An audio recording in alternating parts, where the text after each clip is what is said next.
Hello and welcome to another lab session. Today's lab session is going to focus on creating a VPC. Now, what is a VPC? VPC is an abbreviation for a virtual private cloud. Now, this is a dedicated network or a dedicated virtual network to your AWS account. Now, this network is logically isolated from other virtual networks in the AWS cloud. Now let's use our traditional IT setup for example. So we all use internet service from an internet service provider. But however, each organization has their services or their network isolated from each other. So regardless on the network that we are all on, it is still isolated from each other. So company's A network is isolated from company B's network. So that is the same concept in the cloud. Now, in this lab session, we are going to deploy a VPC. Okay, we are going to deploy a VPC and deploy subnets, two subnets in an availability zone, and we'll then attach an internet gateway to our VPC so that we'll be able to access the internet or to enable internet connectivity. And we'll also launch an application server in the public subnet with a security group that will control the traffic in and out of the application server. Now these are the CIDRs for the VPC and then the subnet. So the lab VPC will have a CIDR block of 16, which means that the third and fourth octet can change. And for the public subnet, it will have a CIDR, it will have the same address as the network address, but then the CIDR is 24, which means the addresses won't overlap or the address won't overlap, because for this it is only the last octet that is going to change. So no matter what happens, these addresses are not going to overlap. And then we also have our private subnet with an IP of 10.0.2.0 and a CIDR of 23. Now this private subnet will have a total addresses of 512, whilst the public subnet have a total address of 256. So I also have this drawing tool that will enable us appreciate what we are doing, right, as we continue to develop our virtual private cloud. So once we do it, we'll draw. Once we do it, we will draw. So currently we are in the console and we are in the US East region. So that is at North Virginia. All right. So before we start, let's first draw this. So we'll look at the AWS cloud first. Now, even though this diagram doesn't have a region, since we are in a region, I'll add that into our drawing. I'll factor that into our drawing, right?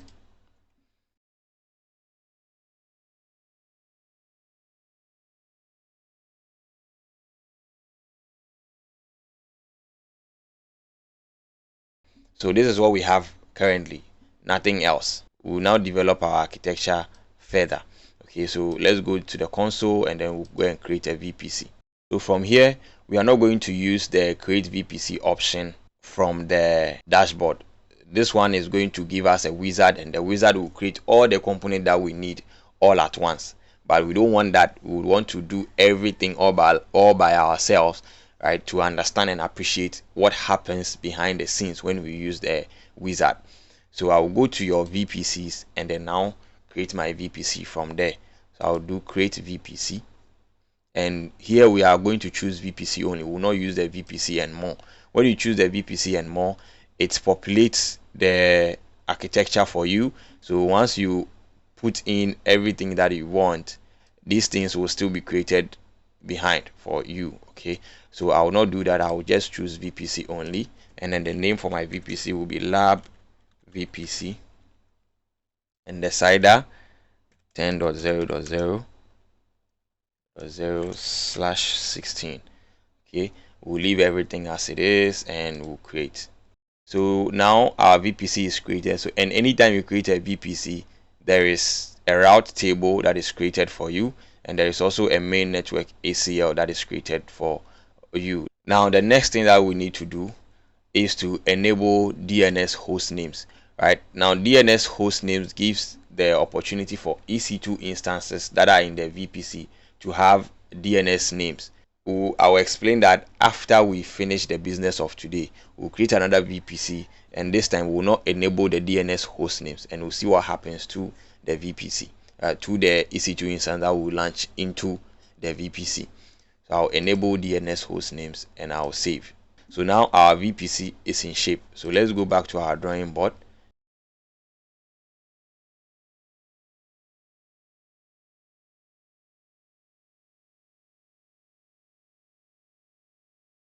Right, so we now have our VPC in our North Virginia region, that is the US East one. So what is left for us to do is to now create our two subnets, a public subnet and a private subnet. So we'll go back to our VPC and then go to subnets, and we'll now create subnet. So we'll put it in our lab VPC. The name is public subnet. The availability zone, will put it in the US East 1A, and the CIDR will be 10.0.0.0/24. Now you realize that the first network address is the same as the IPv4, but we say that the addresses shouldn't overlap with the VPC's address. And yes, this won't overlap because for the VPC, the addresses changes from the third octet up to the fourth octet. But for this CIDR that we have provided, it only has 256, so that means it is only the fourth octet that changes. So no matter what happens, these addresses won't overlap. So we'll create a subnet, and we'll create another one for our private subnet. So I'll select the same lab VPC, private subnet, the same availability zone, and we'll have 10.0.2.0/ and this one will be 23. So we have 512 addresses for our our private subnet. Okay, and we'll create this one as well. So currently we have two subnets in our lab VPC, and they are deployed in the US East 1A availability zone. So let's go back to our architecture drawing, and we'll now do subnet. We'll add the subnet. So we'll first have a public subnet, and this has a CIDR of 10.0.0.0/24, and this private subnet has a CIDR of 10.0.2.0/23 with 512 IP addresses. So this is what we have currently. Now let's go back to our console, and for our public subnet, we'll enable auto assign IPv4 address. So we'll go to edit subnet settings, and here we'll do enable IPv4 address. Now the rationale behind this is that there is a default network access control list that enables internet bound traffic that has, or that is within the IP range of 0.0.0.0/ a CIDR of 0. So it means no address within that range is blocked.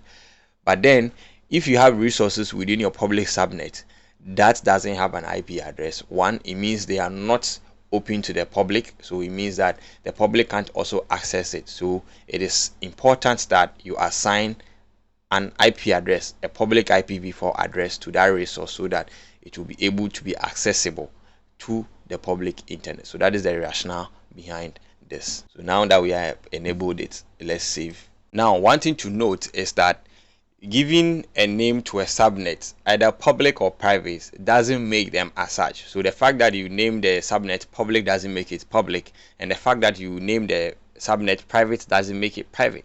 It is the configurations that you do to them that is what makes them either private or public. We are aware that we can change the name to whatever name that we want, but it is the configuration that matter. So for the next couple of tasks, that is what we are going to do. And also let's remember that the VPC that we have created currently doesn't have access to the internet. So there should be an internet gateway attached to the VPC, and attaching the internet gateway to the VPC also doesn't automatically grant it internet access. There is something extra to be done for it to have access to the internet. So that is what we are going to do next. So we'll create an internet gateway first and then attach it to the VPC. So we navigate to internet gateways, click on create internet gateway, and for the name we'll name it lab IGW, short for internet gateway, and then we'll create.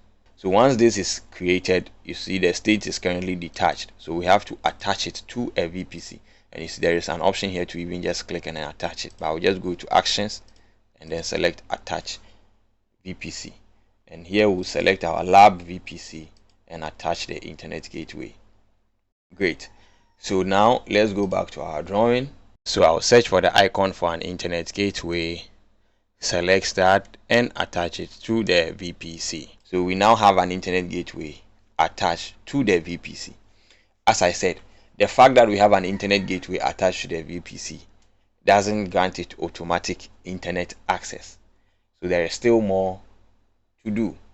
So what we need to do next is to now configure a route table that will take internet from the public, right, and then route it, or we'll take an internet bound traffic, let's put it that way, that makes it more technical and sounds better. So we'll take internet bound traffic and then route it to our internet gateway.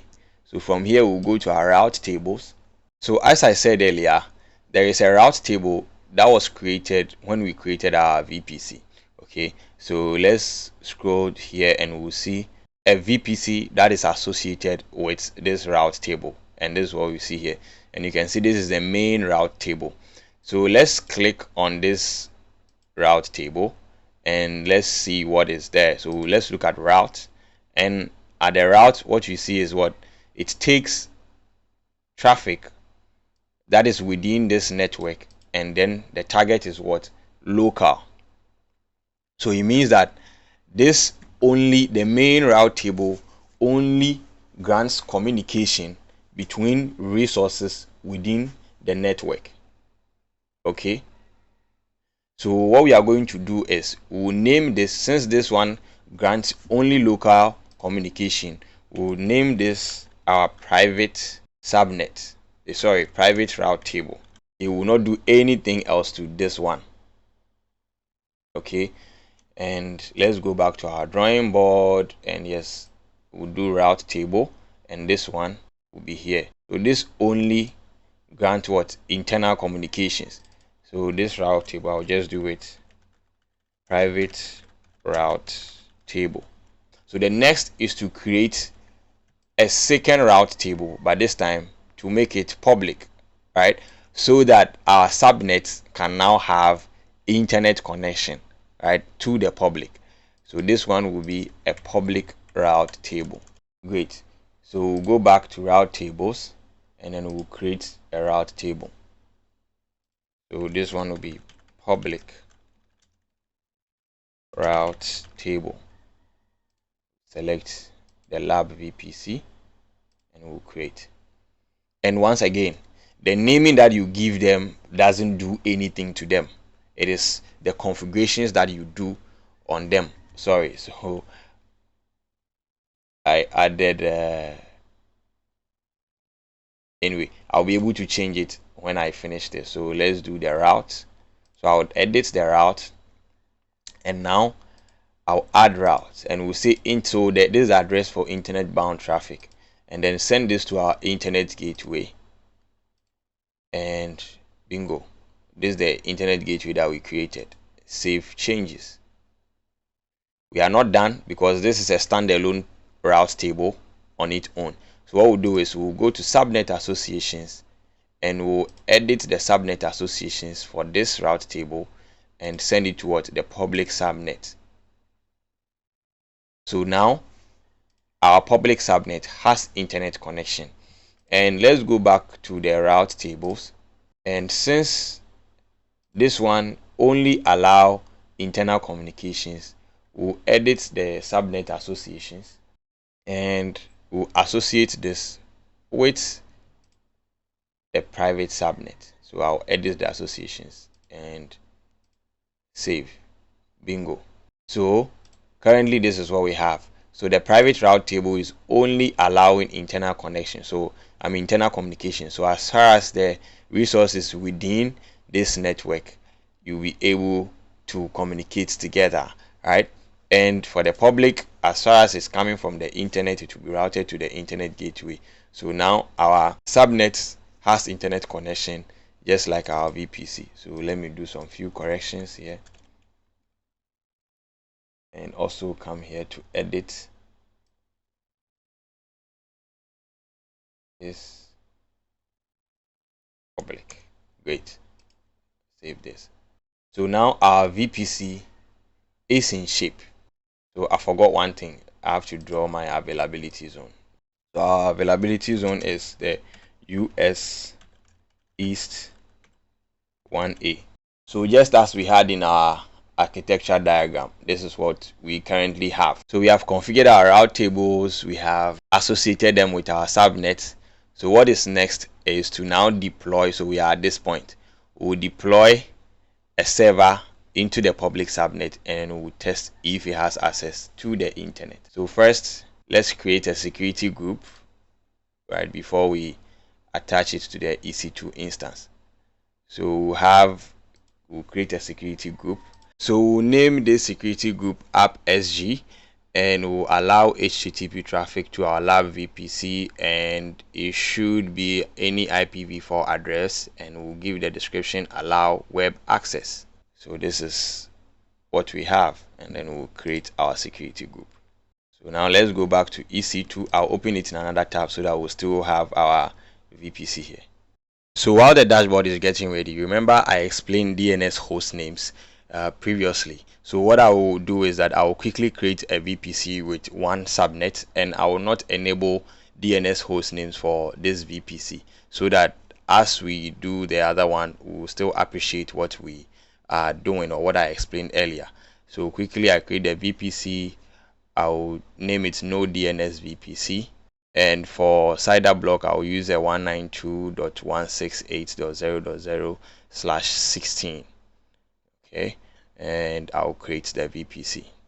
So this is created. We'll go to VPC edit settings, and you can see DNS host names is disabled and will not enable it. So I'll cancel this.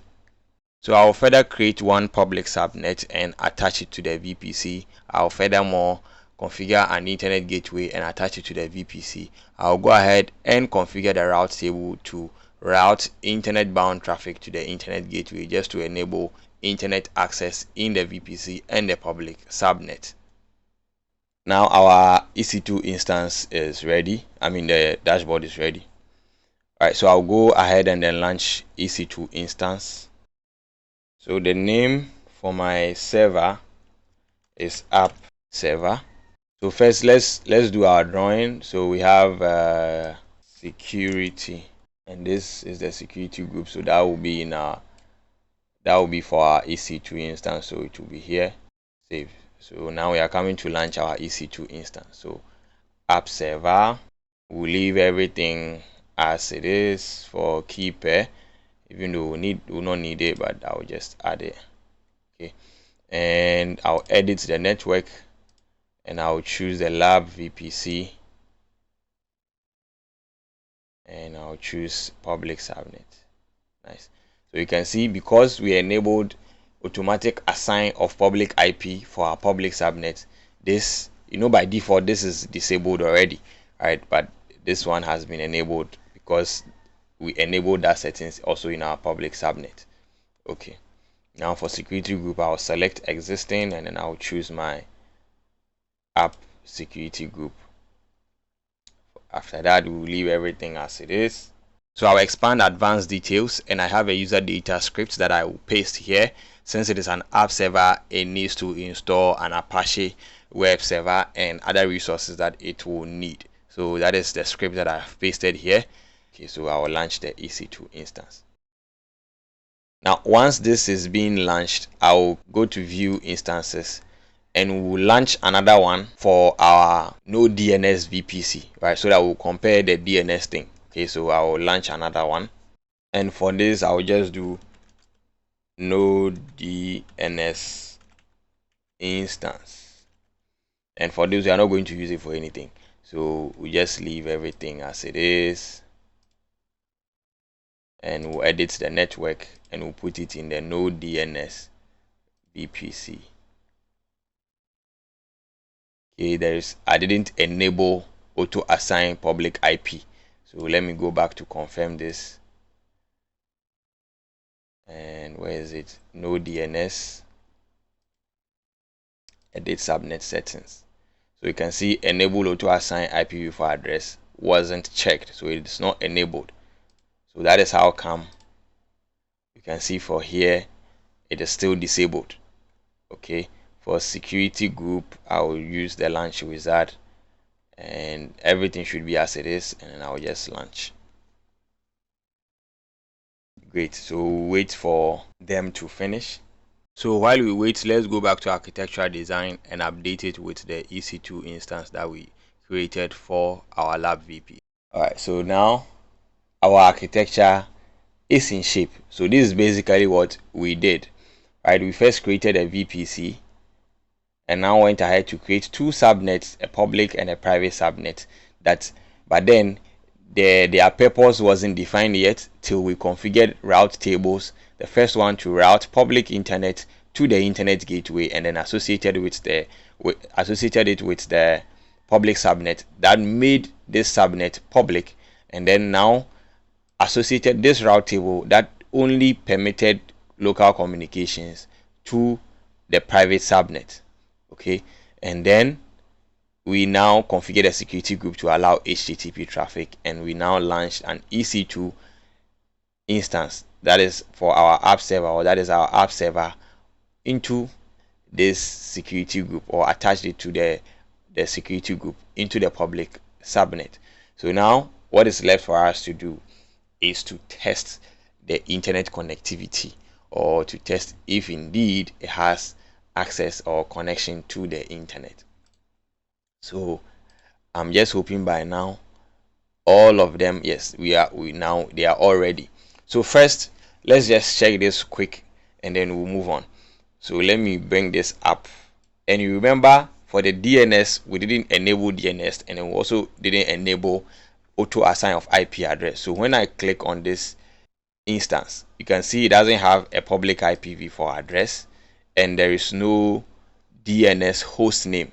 So you can see public IPv4 DNS, it doesn't have. It only has what? A private IPv4. And you can also see it has only a private IPv4 address. This IPv4 is a static address, so even if you reboot the instance, you stop and then start it, the address will be the same. But for the public it changes. But we didn't enable auto assign, and we also didn't enable DNS host names. That is why you don't see a public IPv4 DNS. So to connect to this one, you have to be within the network, so locally, right, before you are able to connect to this using either the private IP DNS or the private IPv4 address. Now let's go to our app server. You remember the VPC, we enabled what? DNS host name. So if you click on the app server, you'll be able to have a public DNS, you're able to have a public IPv4 address, right? Because we also enabled auto assign. So it means when we stop the instance and then we start it again, we'll have a different IPv4 address. So that is the beauty of it. Now let's test the internet connectivity. So we can copy this public IPv4 address and then open a new tab and open the link there, and you can see this is open, and this is all there is to know. There are other configurations to do, but as far as this interface has opened and is accessible for us, that is all there is to know, or that is all about it, that we can confirm that we are able to reach our server through the internet.